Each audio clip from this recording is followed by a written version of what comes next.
नमस्कार मित्रों, आगामी 17 अक्टूबर 2024 को सूर्यदेव राशि परिवर्तन करने वाले हैं और वो अपने मित्र बुध की राशि कन्या से निकलकर अपनी नीच राशि और शुक्र की राशि तुला में प्रवेश करेंगे।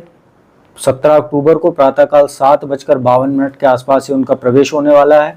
अगले एक महीने तक वो इसी राशि में रहेंगे, कमजोर स्थिति में रहेंगे, क्योंकि तुला राशि सूर्य की नीच राशि होती है।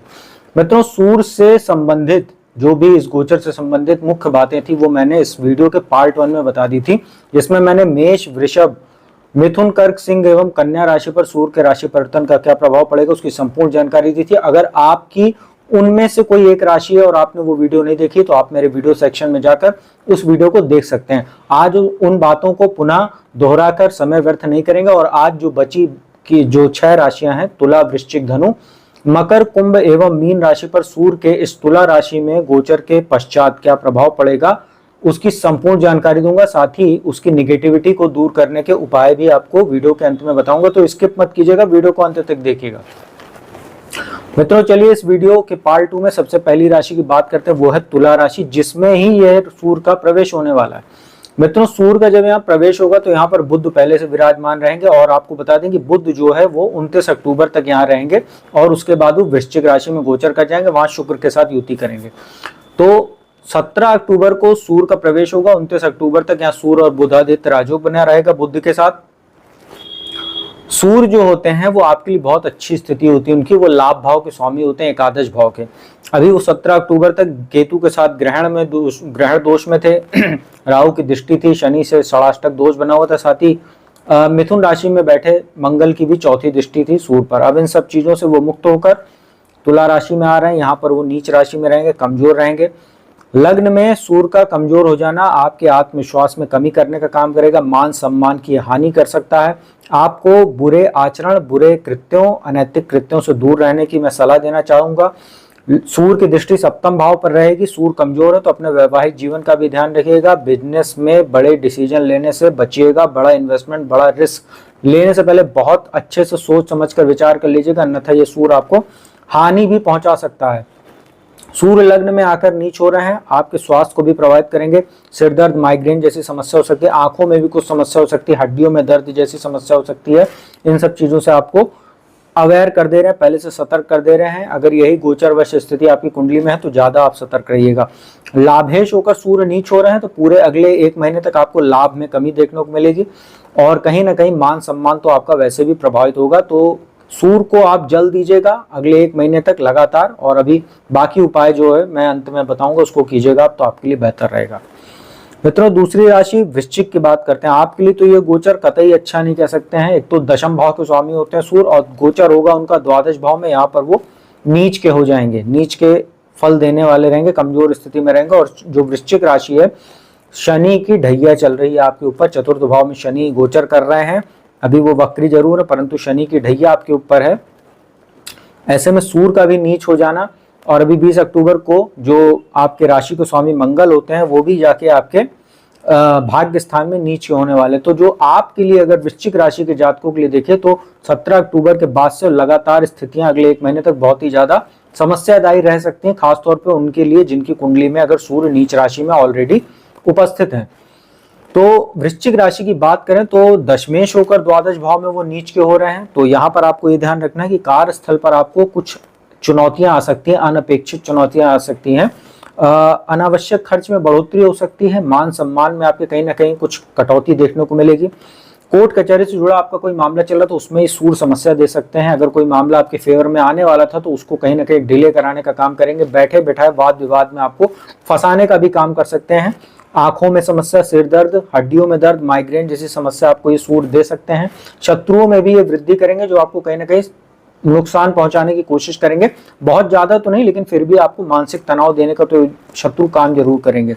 प्रतियोगी परीक्षाओं की तैयारी करने वाले छात्र जो हैं उनके पढ़ाई में ये जो सूर्य की स्थिति है वो माइंड को डिस्ट्रैक्ट कर सकती है, बेवजह की चीजों में आपका समय व्यर्थ कर सकती है, आपका समय व्यर्थ करा सकती है। तो इन सब चीजों को आपको पहले से ध्यान दिला दे रहे हैं, तो इसको आप टैकल कीजिएगा, समस्या को पहले से जान लीजिए तो अच्छा रहेगा।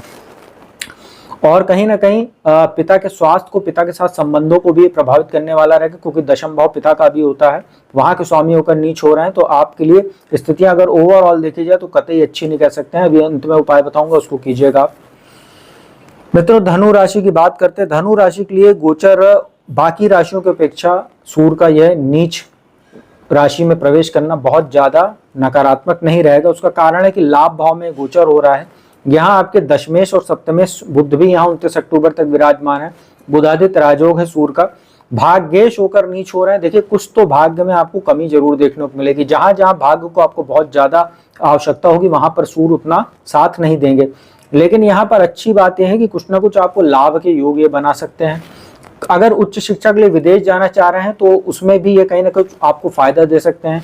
मान सम्मान आपका जो है बहुत बढ़ेगा तो नहीं, लेकिन बहुत कम भी नहीं होने पाएगा सूर्य की स्थिति की वजह से। पंचम भाव पर जो दृष्टि पड़ रही है वहां पर उच्च राशि बनती है, तो कहीं ना कहीं शिक्षा आदि के लिए अच्छा है। जॉब वगैरह के लिए भी अच्छा है, कोई बहुत समस्या नहीं आएगी आपके लिए, कोई कार्यस्थल पर ऐसी विशेष समस्या। और कहीं ना कहीं शिक्षक, माफ कीजिएगा, जो छात्र तैयारी वगैरह कर रहे हैं प्रतियोगी परीक्षाओं के लिए, उनके लिए भी ओवरऑल स्थितियां अच्छी, लेकिन मेहनत आपको ज्यादा करनी पड़ेगी, क्योंकि भाग्य यहाँ पर भाग्येश सूर्य नीच हो रहे हैं, तो भाग्य का आपको साथ कम मिलेगा। आपको जहां पर 100% करना है वहां पर आपको 110% आपको अपना बेस्ट देना पड़ेगा, तभी जाकर आपको शिक्षा या प्रतियोगी परीक्षाओं आदि में, इंटरव्यू आदि में सफलता मिल सकती है। तो धनु राशि वालों के लिए बाकी राशियों की अपेक्षा यह गोचर उतना बुरा नहीं है, लेकिन फिर भी 70-30 का रेशियो लेके चलिए। 70% फेवर है आपके में, 30% आपको फिर भी सूर्य साथ नहीं देने वाले।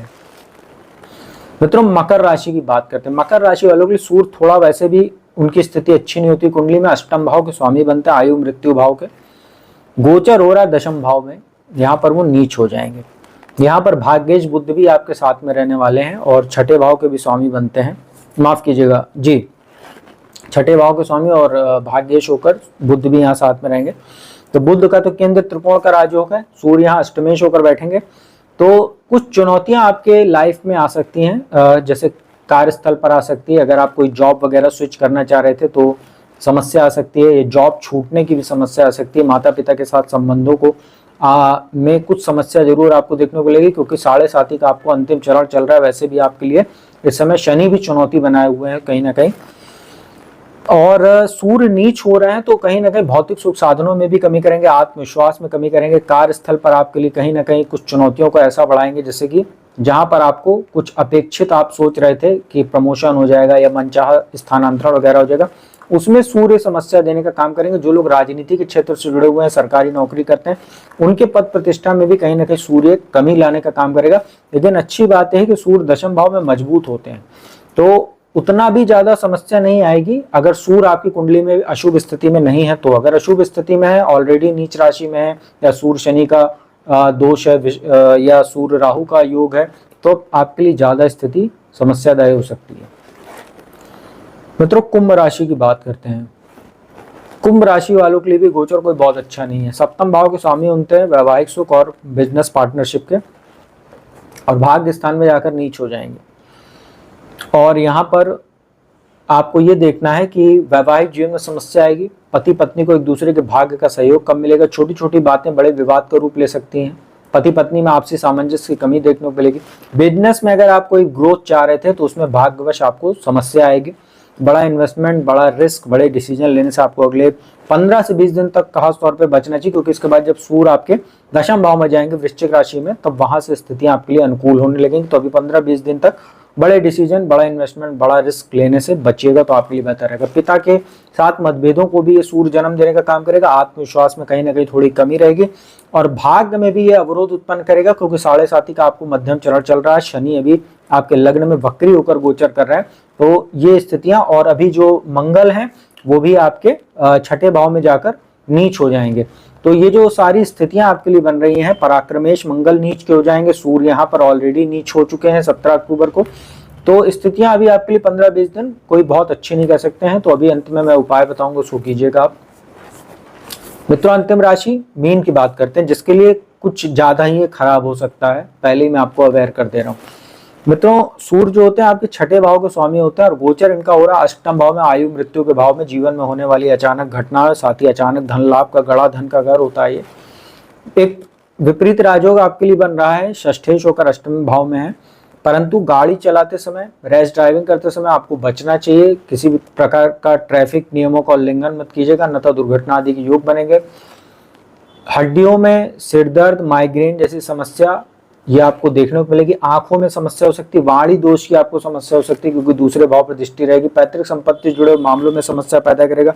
पिता के स्वास्थ्य को प्रभावित कर सकता है।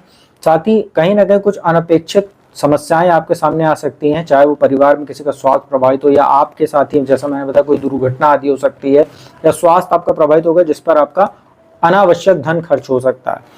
कोई सर्जरी वगैरह आपकी पेंडिंग थी तो वो भी इस गोचर के दौरान हो सकती है, तो इसका आप ध्यान रखिएगा। तो ओवरऑल अगर देखें तो आपके लिए स्थिति अच्छी नहीं, पाचन भी आपका प्रभावित हो सकता है, तो मिर्ची मसालेदार भोजन से आप दूर रहिएगा।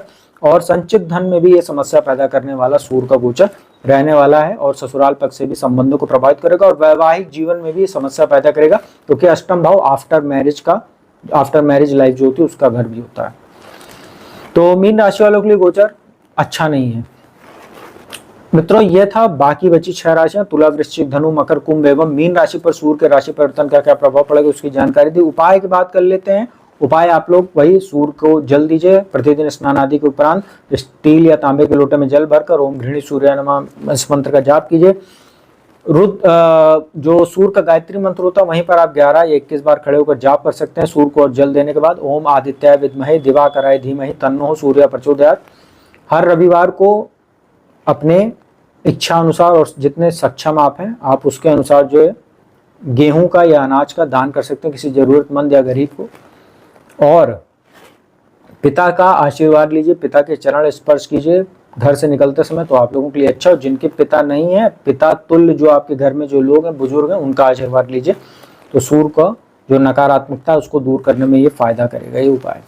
तो मित्रों, उम्मीद करता हूँ वीडियो अच्छी लगी होगी, वीडियो इन्फॉर्मेटिव लगी होगी। अच्छी लगी उसको लाइक कीजिए, कमेंट कीजिए, ज़्यादा से ज़्यादा शेयर कीजिए। और जिसको भी कुंडली विश्लेषण कराना है तो मेरा नंबर डिस्क्रिप्शन स्क्रीन पर अवेलेबल रहता है, उस पर संपर्क कीजिए, अपॉइंटमेंट लीजिए और मेरे द्वारा कुंडली विश्लेषण का लाभ देश दुनिया के किसी भी कोने से उठाइए। तो अब मैं अपने वाणी को विराम देता हूँ। अगली वीडियो में आपको किसी नए विषय के साथ जल्दी मिलूंगा, तब तक के लिए ओम नमः शिवाय।